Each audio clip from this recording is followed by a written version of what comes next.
నిజాంపేట్ కార్పొరేషన్లో 3.40 కోట్ల చెల్లింపుల వ్యవహారంపై ఏసీబీతో సమగ్ర విచారణ జరిపించాలని ఆకుల సతీష్ అన్నారు. ఈ కేసులో డీఏ ధీరజ్ సస్పెన్షన్ను స్వాగతించిన ఆయన ఆరోపణలు ఎదుర్కొంటున్న ఇతర అధికారులు ఎస్పీ సత్యనారాయణ, మాజీ commissioner Ramakrishna, deputy commissioner Sabir Ali, accountant మునీంలపైన కూడా విచారణ జరిపి అవసరమైతే చట్టపరమైన చర్యలు తీసుకోవాలని కోరారు. ప్రజాధన దుర్వినియోగ ఆరోపణలపై శాఖాపరమైన చర్యలతో పాటు ఏసీబీ విచారణ కూడా జరగాలని ఆయన పేర్కొన్నారు.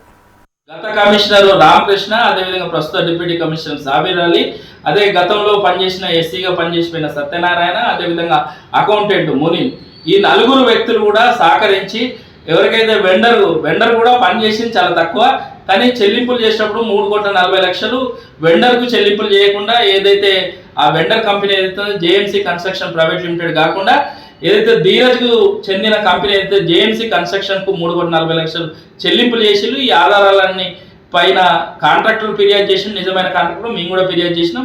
విచారణ జరిపి ధీరజ్ని మాత్రమే ఈరోజు సస్పెండ్ చేయడం జరిగింది. ధీరజ్ ఒక్కనే కాదు, ధీరజ్కు సహకరించిన గత కమిషనర్ రామకృష్ణ, అదేవిధంగా ప్రస్తుత డిప్యూటీ కమిషనర్ సాబిర్ అలీ, అదేవిధంగా అకౌంటెంట్ మునీము, అదేవిధంగా ఎస్సీ సత్యనారాయణ పైన కూడా పూర్తి స్థాయిలో విచారణ జరిపి వీరిని కూడా సస్పెండ్ చేయాలి. ఎందుకంటే ఒక పనిచేయని కంపెనీ, బోగస్ కంపెనీకి చెల్లింపులు చేసిన అధికారులను సస్పెండ్ చేయాలి. వాళ్ళ ఆస్తులపైన ఏసీబీ విచారణ చేయాలి, విజిలెన్స్ విచారణ చేయాలి.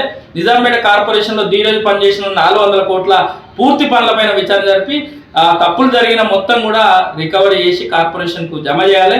ఇలాంటి అవినీతికి సహకరించిన అధికారులపైన సస్పెండ్ చేసి విచారణ జరిపితే భవిష్యత్తులో వేరే అధికారులు కూడా చేయకుండా అవకాశం ఉంటుంది. కాబట్టి మేము డిమాండ్ చేస్తున్నాం, ఈ అధికారులందరిపైన సస్పెండ్ చేసి విచారణ జరిపి చర్యలు తీసుకోవాలని, నిజమైన ఎవరైతే లబ్ధిదారులో వాళ్ళకి చెల్లింపులు చేయాలి. నిజాంపేట కార్పొరేషన్ నిధులు దుర్వినియోగమైనవి వాటిపైన కూడా విచారణ జరపాలి. డంపింగ్ యార్డ్ సమస్య కూడా పరిష్కారం చూపించాలని డిమాండ్.